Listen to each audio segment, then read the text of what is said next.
2003 में दुबई के शेख ने द वर्ल्ड आइलैंड्स के कंस्ट्रक्शन की शुरुआत करवाई थी। दुबई को लेकर काफी सारी स्पेकुलेशंस चलती रहती हैं। जो यूएई का सबसे एम्बिशियस प्रोजेक्ट हुआ करता था, वो क्लोजली रिजेंबल करने लगा एक सैंडी कोस्ट टाउन को। तो एग्जैक्टली ऐसा क्या हुआ था वर्ल्ड आइलैंड्स के साथ? वो 20 साल बाद कैसा दिखता है और क्या इसको लेकर कुछ आशा अभी भी बाकी है? चलिए इस वीडियो के जरिए जानने की कोशिश करते हैं। सबसे पहले ये जान लेते हैं कि वर्ल्ड आइलैंड्स दुबई आखिर में है क्या।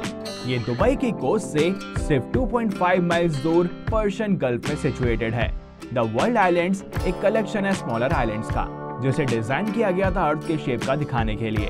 हर आइलैंड को उसकी कॉरेस्पॉन्डिंग कंट्री का नाम दिया जाने वाला था। द वर्ल्ड आइलैंड्स को नेक्स्ट बिग थिंग कहा जा रहा था in the luxury travel realm. The world islands बेशक एक नेचुरली अकरिंग फिनोमेना तो नहीं था। ये man made archipelago Dubai based development firm Nakheel projects को दिया गया था, जिसका नाम एसोसिएटेड है with many high profile projects across the region, including Saint Regis Dubai the Palm. Dubai एक समय पर 100% अपने ऑयल पर डिपेंडेंट था, लेकिन आज के दिन वो सिर्फ 3% ही ऑयल पर डिपेंडेंट है। दुनिया की सबसे ऊंची बिल्डिंग बुर्ज खलीफा से लेकर दुनिया का पहला और आखिरी 7 सितारा होटल बुर्ज अल अरब यहाँ पर स्थित है। साल 2001 में बुर्ज अल अरब टूरिस्ट को अट्रैक्ट करना शुरू कर चुका था। दुबई में इतने बीचेस बना दिए गए थे कि वहां बीचेस की जगह कम पड़ने लगी थी, और इस वजह से दुबई की 70 किलोमीटर की कोस्ट लाइन को बढ़ाने का फैसला लिया गया था। स्टार्टिंग में प्लान किया गया था कि दुबई के समंदर में 3 आर्टिफिशियल आइलैंड्स बनाए जाएंगे, जिन्हें सैटेलाइट के जरिए देखा जाए तो वो पाम ट्री के जैसे दिखे। पाम जुमेरा पर सबसे पहले काम शुरू किया गया था। सिर्फ पाम जुमेरा के बन जाने से ही दुबई की कोस्ट लाइन 56 किलोमीटर यानी 80% बढ़ गई। द वर्ल्ड आइलैंड प्रोजेक्ट में 300 स्मॉल आइलैंड्स मौजूद थे। 2003 में द वर्ल्ड की कंस्ट्रक्शन का काम शुरू किया गया। इसको समंदर की ताबड़तोड़ लहरों को रोककर बनाया जा रहा था। ये दुनिया के एलीट क्लास के लिए एक प्लेग्राउंड होने वाला था।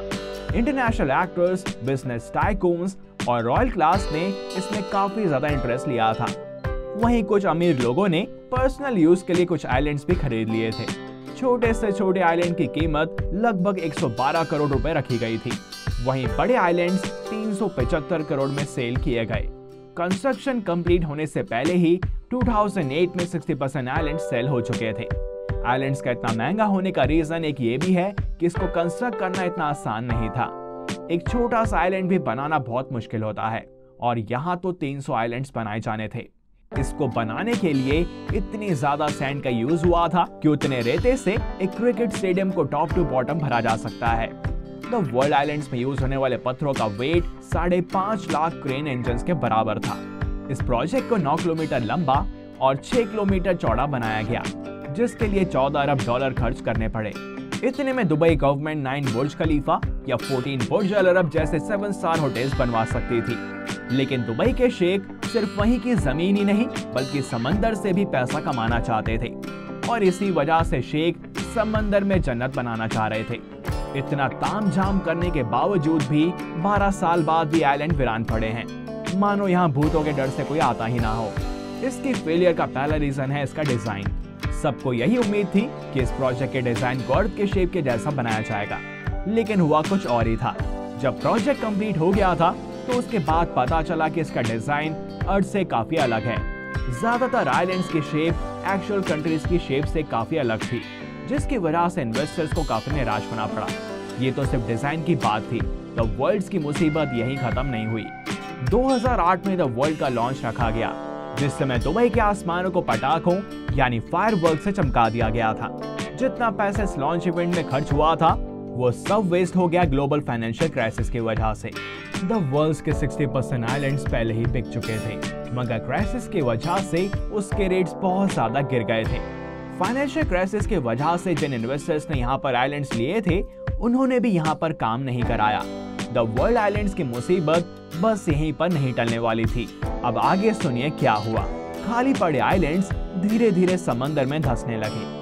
ये खबर डेंजरस तो थी ही, और मीडिया ने बचा कुचा काम पूरा कर दिया। ग्लोबल फाइनेंशियल क्राइसिस खत्म होने के बाद भी इस न्यूज के चलते किसी ने यहाँ पर रिस्क नहीं लिया।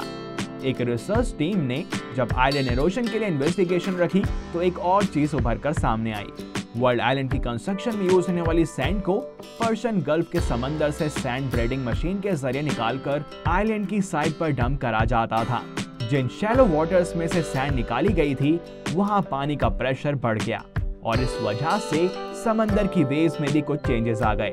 इस वजह से न सिर्फ आर्टिफिशियल आइलैंड्स बल्कि पूरे दुबई की कोस्टलाइन में इरोजन आने लगी और इसको रोकने के लिए काफी जगहों पर आर्टिफिशियल दीवारें भी खड़ी की गई थी। आर्टिफिशियल आइलैंड्स बनाने, दुबई की कोस्टलाइन को डबल या ट्रिपल करने और नेचर के साथ खिलवाड़ करने के वजह से दुबई ने अपने ही पैरों पर कुल्हाड़ी मार ली थी। इस वजह से इन्वेस्टर्स, सेलिब्रिटीज और बिजनेस टाइकून्स का भरोसा भी दुबई से काफी ज्यादा हट गया और इस वजह से इसका पूरा काम सरकार ने रुकवा दिया और फिर बाकी के प्रोजेक्ट्स में भी उन्हें काफी नुकसान उठाना पड़ा। किसी में इन्वेस्टर्स को रिफंड देना पड़ा तो किसी में प्रोजेक्ट को बीच में ही छोड़ना पड़ा।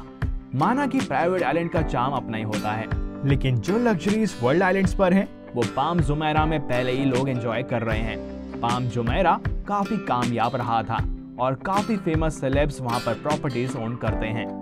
शाहरुख खान, डेविड बैकहम और शिल्पा शेट्टी जैसे और भी कई सारे जाने माने लोग अपनी प्रॉपर्टी यहाँ पर बना चुके हैं।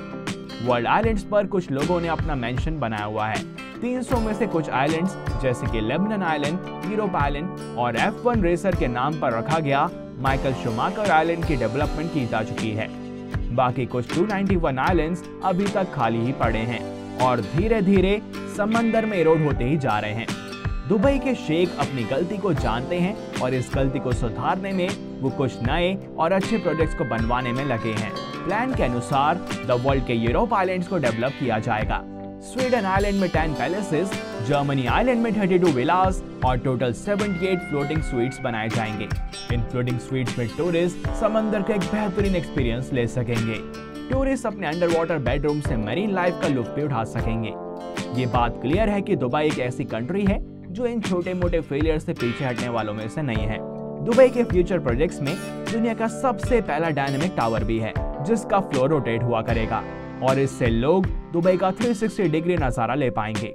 इसके अलावा बुर्ज जुमेरा भी दुबई का एक अपकमिंग मेगा प्रोजेक्ट है जो कि अगले साल तक कंप्लीट हो जाएगा।